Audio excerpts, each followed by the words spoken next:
Coming to the last section in biomechanics, force in orthodontics. It is also important short note. Okay, it has come at least 5-6 times in the Pondicherry University paper. Force in orthodontics or just force. It's a short note question. Understood? So if they ask you what is force, you have to define it. It's an act or which tends to move a body which is at the state of rest or in uniform motion. Okay, the unit of force is grams.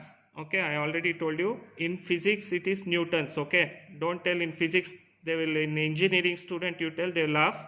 It is newtons in physics, but here in orthodontics it is grams, denoted by small g. Okay, now the force can be classified into three classifications. The first classification is based on the magnitude.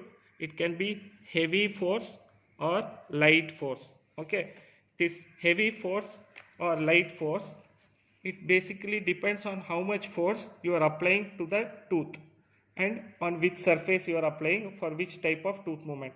Now up to 200 grams per tooth if you apply, sorry, it is not up to, it is greater than 200 gram per tooth if you apply, it becomes a heavy force. And up to 150 gram for bodily tooth movement of maxillary canines, we usually use 150 grams, so that is the maximum limit. Up to 150 grams per tooth if we apply for a tooth movement, then it is a light force. Light force can be even 20 grams. Okay, 20 grams, 30 grams also we use when we are intruding the tooth. It depends on which direction you are moving the tooth and how much resistance is facing the tooth.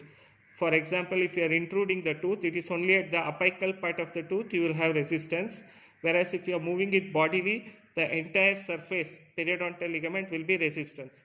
So depending on that, the light force can extend up to the 150 gram, whereas heavy force is anything greater than 200 gram per tooth for movement. Understood? Now this is important when you come to the next chapter, that is biology of tooth movement, where you have to study what happens when you apply a light force to the tooth and heavy force to the tooth.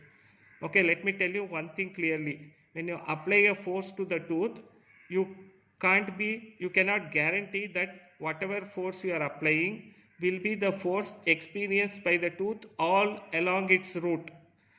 Depending on the shape of the tooth and the direction in which you are applying, different points on the tooth will have different forces acting.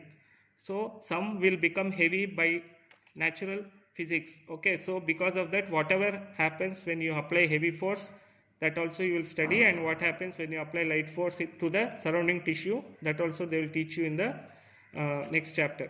Okay, just remember the optimum orthodontic force. Okay, this is a MCQ question. Optimum orthodontic force is 20 to 26 grams, 20 to 26 grams per square centimeter. Okay, don't go for millimeter, it is square centimeter. 20 to 26 gram per square centimeter.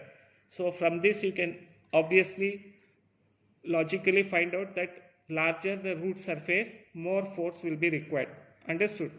So that root surface will vary depending on which tooth you are moving and which direction you are moving the tooth. Okay, so optimum orthodontic force is 20 to 26 grams per square centimeter of root surface area. Clear? And it depends on the direction of the force and the tooth movement versus the surface area. Clear?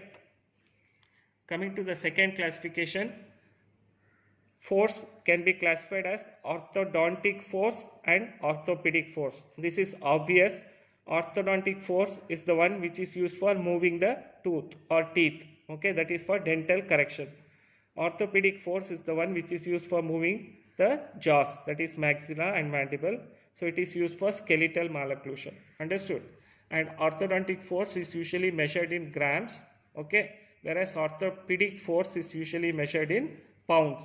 Okay, so the short form is G and here it is LBS. Okay, for example, orthodontic force we tell 30 grams, 60 gram, 100 gram, etc. Whereas orthopedic force is 1 to 1.5 pounds per side. Okay, so that is, it will approximately, if you compare orthopedic to orthodontic force, 1 pound will be almost 450 to 600 grams. Understood? So that much difference is there. Clear? Orthopedic and orthodontic force.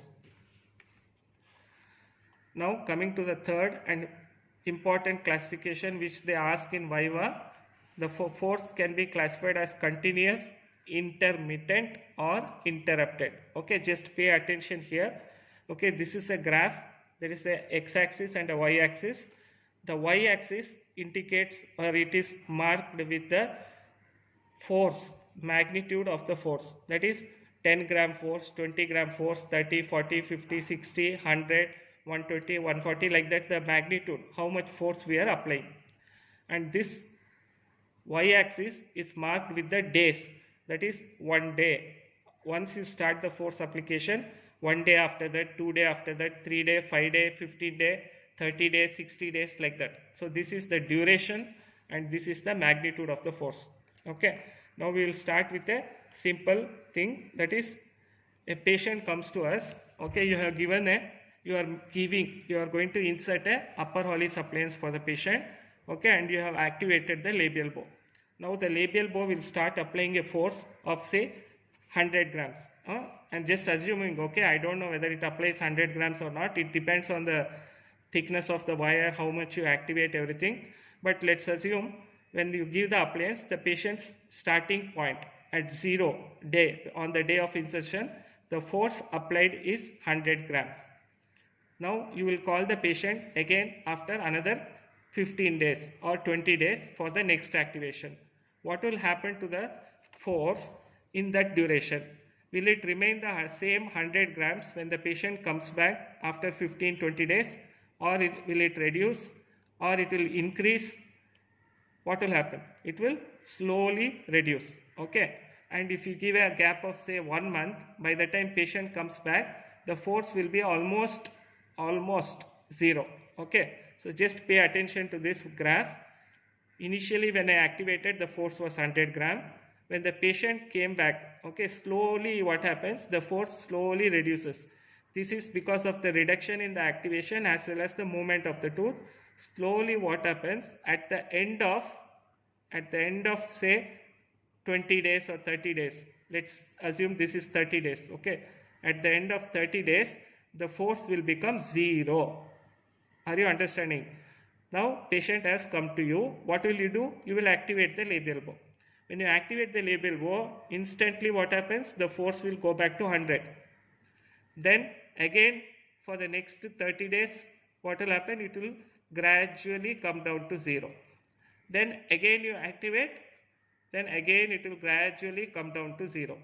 Okay, so here the force you have applied gradually comes to 0 between activation, then it is called as interrupted. Okay, I'll draw right here because I don't want to write in the middle of the graph.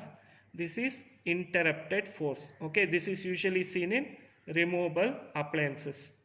In removable appliances, the force you apply is interrupted force, which comes down gradually to 0 between activation. Understood? Now we will come to the next one. Now suppose you are given a let's assume a headgear. We are given a headgear. I don't know whether you people understand what is a headgear.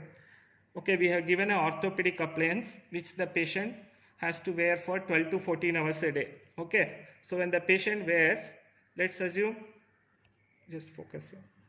Okay, when the patient wears the appliance, let's assume the force on both the side is 500 grams. Okay, the force is 500 grams on both the side. Okay, the patient is supposed to wear the headgear for 12 to 14 hours. Rest of the time you should keep it off. Like school, while going to school you should remove it, and as soon as he comes back from school he should wear it, say evening 6 o'clock till morning 6 o'clock, 7 o'clock. That means 12 to 13 hours. So now what happens? When you give the headgear to the patient, the force will be 500. Then after it will be 500, it will maintain 500 for 12 to 13 hours till the patient is wearing. And when the patient removes the headgear, what happens to the 500 gram force? Does it gradually become 0, or as soon as you remove it will immediately become 0? It will immediately become 0. That means it will drop down to 0. Understood? So this is 12-hour mark. Then what happens? He will take bath, eat breakfast, go to school, come back and all that. And then again he will wear the headgear. Then immediately the force will go back to 500. Then it will stay 500 for the next 12 to 13 hours. Then immediately it will come back to 0 when the patient removes. Again it will be 0. Then again it will immediately jump back and again it will come back to 0. Are you understanding this? If the force drops abruptly, immediately, abruptly to 0 between wearing, then this type of force which you give for part of the day, some duration of the day, it is called as intermittent. Okay, understand the difference between interrupted and intermittent, because that is the two which you will confuse most. Intermittent, it will abruptly, suddenly become 0 and suddenly it will come back to full activation, whereas interrupted, gradually it will come back to 0 and then when you activate it will become fully activated, then again gradually 0, like that. Understood? So you can see the graph. This is gradually 0 activation, gradually 0 activation, gradually 0, whereas here it is activation, when the patient removes it, abruptly 0, then again when the patient wears it, full activation, then when the patient removes, abruptly 0, gradually 0. Remember this, gradually 0, it is interrupted, usually seen in removable appliance, whether it is Z spring, single cantilever spring, labial bow, anything. Whereas this abruptly is intermittent, which is usually seen in orthopedic appliances. Okay, orthopedic appliances are usually headgear, chin cup, then you have reversible headgear, face mask and all those things. Okay, so this is orthopedic. Is this difference between intermittent and interrupted clear? Now we will go to the last one. Now patient comes to for appliance. We have given a fixed appliance. Okay, and at the beginning we activated, we applied a force, we applied the archware and tied the archware to the tooth. The archware starts applying a force of say 60 grams, and we will call the patient after say 1 month.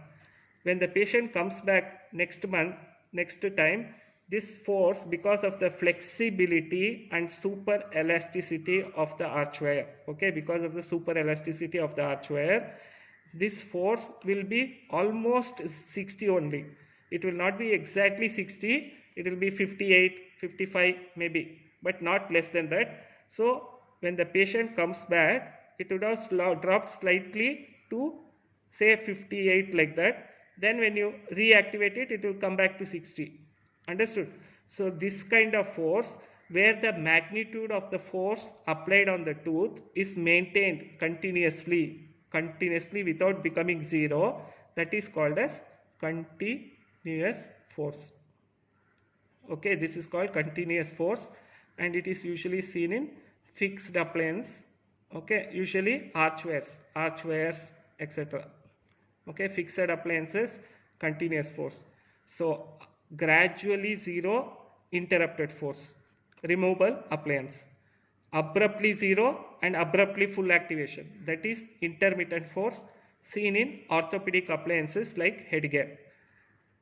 Magnitude is maintained almost same without any activation or without dropping to 0, then it is called continuous force, seen in fixed appliance, example archwares.